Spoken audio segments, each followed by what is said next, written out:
Hello everyone, my name is Mist and welcome to my review of Now That's What I Call Music 13. This album was released on July 22nd, 2003 and is the first to feature no songs that got to number 1 on the Billboard Hot 100. Does that make these songs bad? No, it does not. But I do have to say that this is one of the weakest albums to enjoy, but not all of them are bad. So let's just get this started with... Don't be so quick to walk away. This song ended up having a very controversial moment almost a year after this album was released. This song was originally going to be sung by Michael Jackson along with some other Neptunes tracks, but all of them were rejected and given to Timberlake instead. The background vocals were sung by Vanessa Marquez, and as for the infamous moment, if you watch the Super Bowl 38 halftime show, you already know why. And if you don't, there was a wardrobe malfunction that happened to Janet Jackson caused by Timberlake himself, most likely by accident. But aside from that, this is an enjoyable song, but not that much to me. I just don't think there is enough for me to fully enjoy it. But on to an artist we have covered plenty of times before.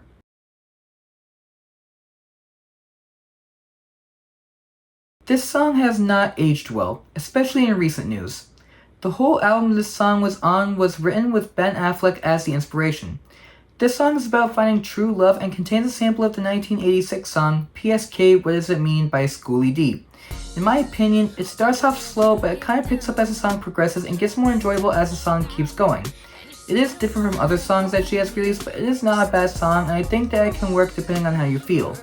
And now back to an R&B boy band.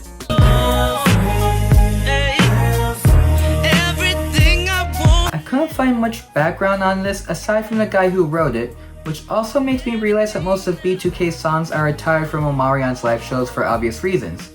Aside from that, this song has a lot more enjoyment than their other songs. This isn't a song I would consciously seek out in the future, but it is a good song on a rather lackluster compilation. And now on to a rapper we have talked about a few times before. Holla. This song has a much more mature sound in comparison to his other songs about women. The lyrics in the song talk about love at first sight and has 3 samples throughout the song. It samples the 1990 song Walk Don't Walk by Prince, the 2001 song Take You Out by Luther Vandross, and the 2000 song Big Papa by the Notorious B.I.G. The hook was also sung by Pharrell Williams in his falsetto. There was a sequel to the song that was released a few months after the song was released. This song, I will admit, wasn't enjoyable for me to listen to, and I can't say it's a good song. And now on to another artist we have talked about a few times before.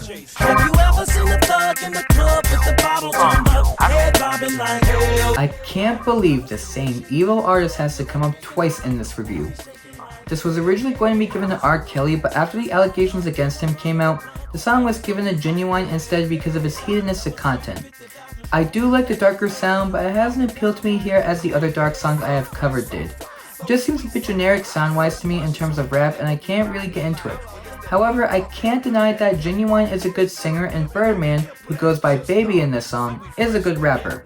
At least this song is better than our next song. Do your thing, let me do my thing. Do your thing, let me do my thing. I don't even want to say what this song was originally about because it is just disgusting. I think it's also telling that Beanie Sigel, Freeway, and Jay-Z turned down the song before Joe Budden decided to use it. And we have 2 samples in the song. The first being Soul Vibrations by Kool and the Gang, and the second being The Payback by James Brown. Also, it is no surprise I don't like the song. It is way too repetitive lyric-wise, and I do not like how this sounds at all. I never liked this song, and never will like it, so let's just move on to a much better song. Though at this point, anything can be better than this. I know I can be what I wanna be. And this is easily one of the best songs Nas has ever released. If you didn't know, the song samples Ludwig van Beethoven's For Elise and it samples the Honey Drippers and Peach the President for the drum break. This is the only song in God's Son to not have the parental advisory sticker on it, as the song is about encouraging kids to stay drug-free and follow their dreams and gives examples of powerful icons in the African American community like Oprah Winfrey. Nas also talks about a friend who was rising up in the music scene, but then falls victim to a debilitating drug addiction that took her career and looks. I think this is one of the best songs from Nas's career, as we don't see many artists who go this hard when it comes to giving advice for kids. But this is a great song and I think it deserves a listen. And now moving on to an artist we have not talked about before. Don't wanna try no more. You keep keep insisting. I think that this is a very nicely done song. There isn't much background I could find, but there have been other versions of the song, but the one for this review will be the English version. This has a nice melody, and Frankie J himself is a very good singer as well. This was originally credited as being by Cumbia Kings with Frankie J, but eventually turned into just Frankie J being the artist. There are only slight differences in the instrumentation in both versions of the song. However, I still think this is a very good song, and if you haven't listened to it yet, you should. And now on to an artist you might have never heard of before.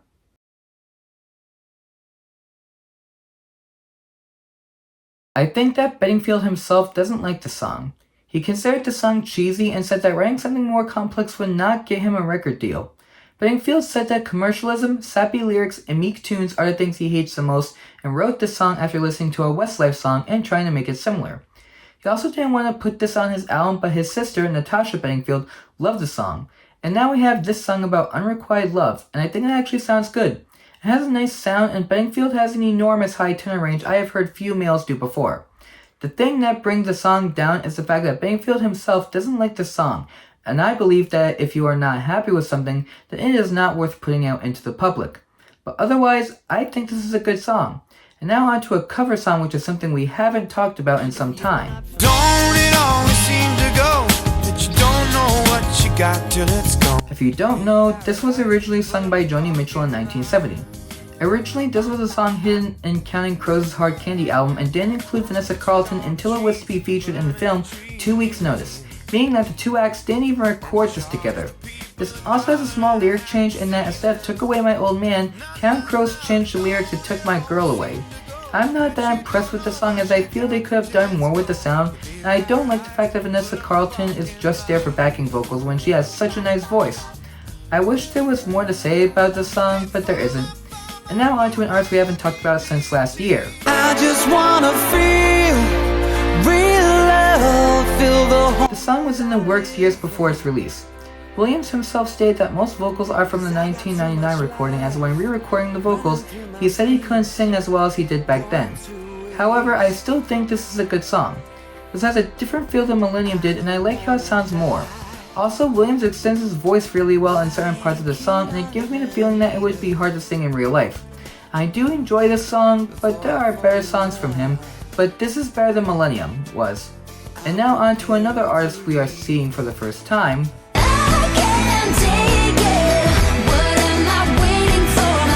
This song is pretty dark when you find out what it's about.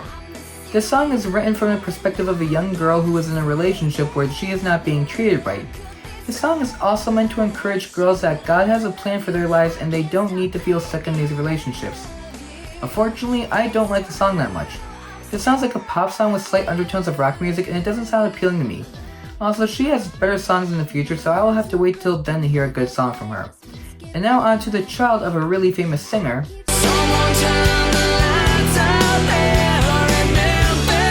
I bet you are not expecting this to be a country rock song. Presley did not want to record this song originally, but relented as it would help clear the air, as she says. She says she didn't want to record any song that mentions her father, Elvis Presley, as she is trying to make her own thumbprint in music, and this song does talk about her heritage. The song also takes on a darker tone as she did not want the lyrics to reflect on her background in a positive light. In my opinion, this is a pretty good song. I do like the sound that was used, and Presley's vocals here are perfect for this sound. However, the music does sound very similar to songs I have listened to before, so it takes the enjoyability out of it for me. Still, this is a pretty good song that becomes the country song of the album.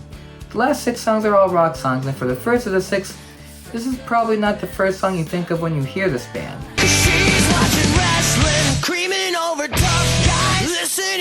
This has been referred to as the song that saved this band's career. It also helps when the writer has also ran for other pop-punk artists that were successful. But as for my thoughts, punk isn't a genre I'm too fond of because a lot of it sounds pretty chaotic to me. That's why pop-punk is my favorite subgenre of punk, but even then, I can't get into this song. However, I am happy that the band was able to save their career with this song, and they wouldn't be able to have a well-known song without it. We will get to that in a later review, so I can't say it's a bad song, but it's not one I enjoyed. Now on to another punk band we have.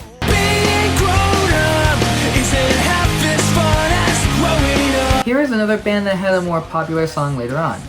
You might actually recognize this song as the song that plays in the closing credits of the film The Perfect Score. But as for this sounds very similar to another song that they put on the same exact album.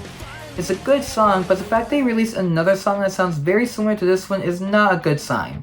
However, it's not as bad as some punk songs can be in terms of content, and at least the name of the song isn't dumb, unlike this next one.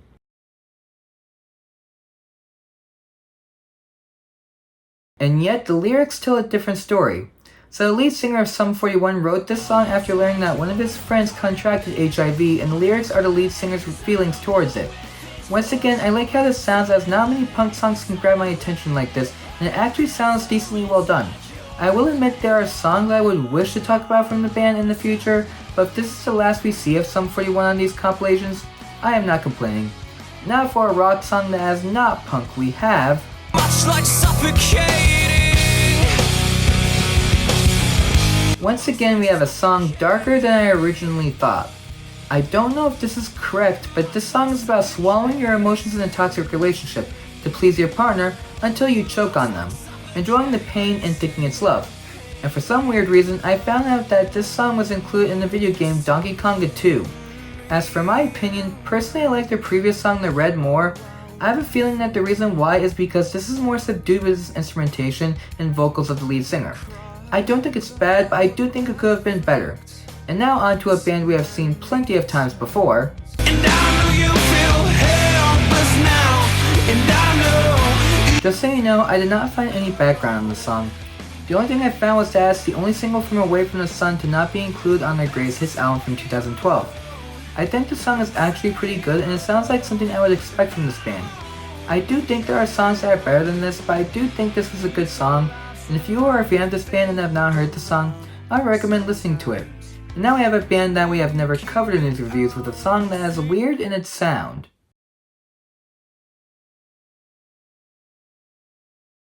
This might be a bit heavy to talk about. This was a tribute to one of the lead singer's childhood heroes, Neil Peart, who was the drummer for the rock band Rush. This was written after the lead singer read Ghost Rider, Travels on the Healing Road, penned by Peart about the journey he took around the country to cope with the tragic loss of his daughter and wife. The lead singer was hoping Peart would play on this track, but wasn't able to due to touring commitments, but he gave Godsmack his blessings and complimented them on the song. The song has a sort of tribal feel with its sound, as congas and acoustic guitar take up most of what you hear. This is very different from what you would expect from a metal band, but I like it, and even though you might not hear anything like it from their other songs, it is still something to check out. And now on to another song from an album I absolutely dislike.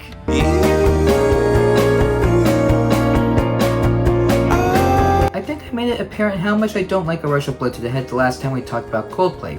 The song has cryptic lyrics talking about themes of contrast and urgency, and the song is built around a piano riff. And as much as I dislike the album, the song was actually pretty good.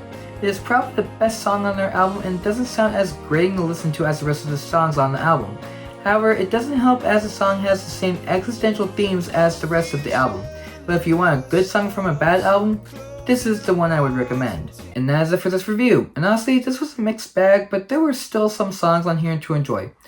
As for my favorite song, I have to go with Clocks by Coldplay, as it was pretty enjoyable compared to other songs from their album. Other songs I like will be in the description below. And next time we are looking at another spin-off and a sequel to a previous spin-off we have covered. Until next time, my name is Mist, and I will see you all next time. Take care.